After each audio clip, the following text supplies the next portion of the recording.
नमस्कार दोस्तों, आप सुन रहे हैं रिच डैड पुअर डैड की हिंदी ऑडियो बुक। ये सिर्फ पैसों की किताब नहीं है, ये एक सोच बदल देने वाली कहानी है। ये कहानी है एक बच्चे की जिसके जीवन में दो पिता थे। एक पिता जो उसका असली पिता था, दूसरा पिता जो उसके सबसे अच्छे दोस्त का पिता था। एक था पुअर डैड, दूसरा था रिच डैड, और दोनों की सोच जमीन आसमान का फर्क।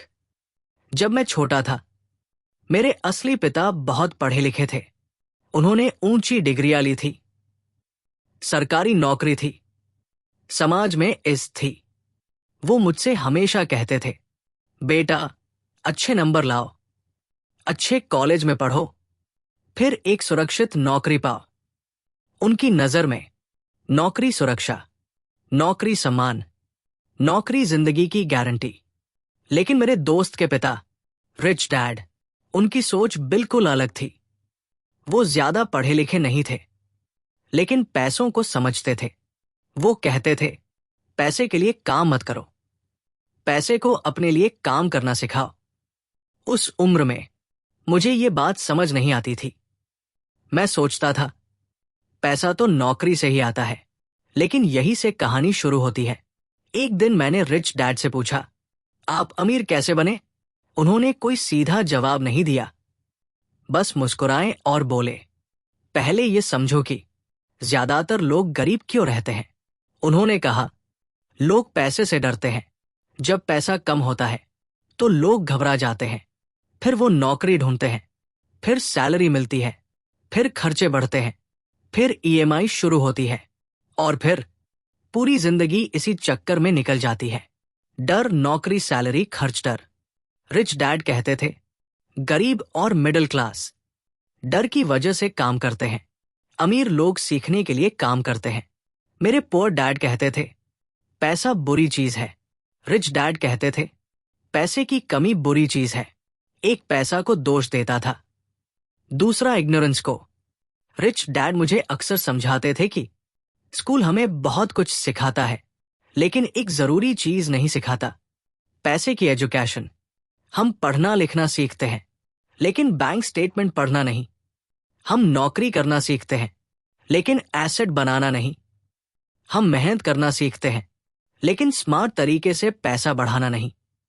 एक दिन उन्होंने मुझसे पूछा, बताओ एसेट क्या होता है? मैंने जवाब दिया, घर, गाड़ी, बड़ी चीजें। वो हंसे। उन्होंने कहा, नहीं, एसेट वो होता है जो तुम्हारी जेब में पैसा डाले, और लायबिलिटी वो होती है जो तुम्हारी जेब से पैसा निकाले। उस दिन मुझे समझ आया कि बड़ा घर, महंगी कार अगर हर महीने पैसा निकाल रही है तो वो एसेट नहीं, लायबिलिटी है। अमीर लोग पहले एसेट्स खरीदते हैं, गरीब लोग पहले लायबिलिटीज। और फर्क यहीं से शुरू होता है। पुअर डैड कहते थे, मैं ये अफोर्ड नहीं कर सकता।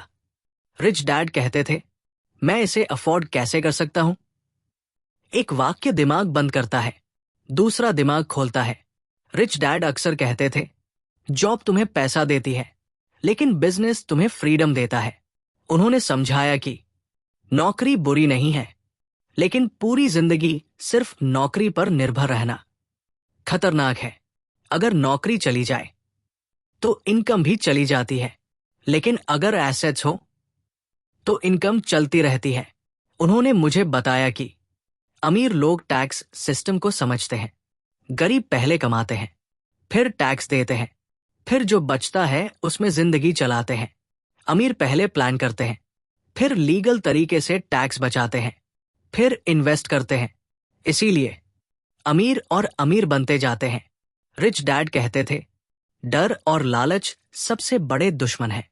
डर आपको एक्शन लेने से रोकता है, लालच आपको गलत फैसले लेने पर मजबूर करता है। अमीर लोग इमोशन से नहीं, नंबर से सोचते हैं। उन्होंने मुझे ये भी सिखाया कि काम सिर्फ पैसे के लिए मत करो, काम स्किल्स के लिए करो। सेल सीखो, कम्युनिकेशन सीखो, लीडरशिप सीखो, क्योंकि स्किल वो एसेट है जो कोई आपसे छीन नहीं सकता। रिच डैड कहते थे, अवसर हर जगह है, बस उन्हें देखने वाली आंख चाहिए। मार्केट गिरती है तो गरीब डरते हैं, मार्केट गिरती है तो अमीर मौके ढूंढते हैं।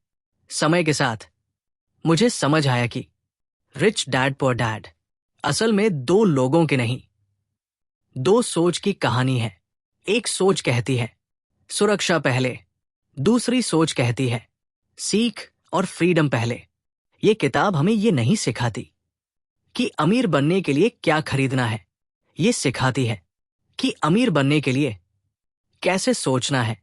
अब जरा खुद से पूछिए, अगर आज आपकी इनकम रुक जाए तो क्या आपके एसेट्स आपको संभाल पाएंगे?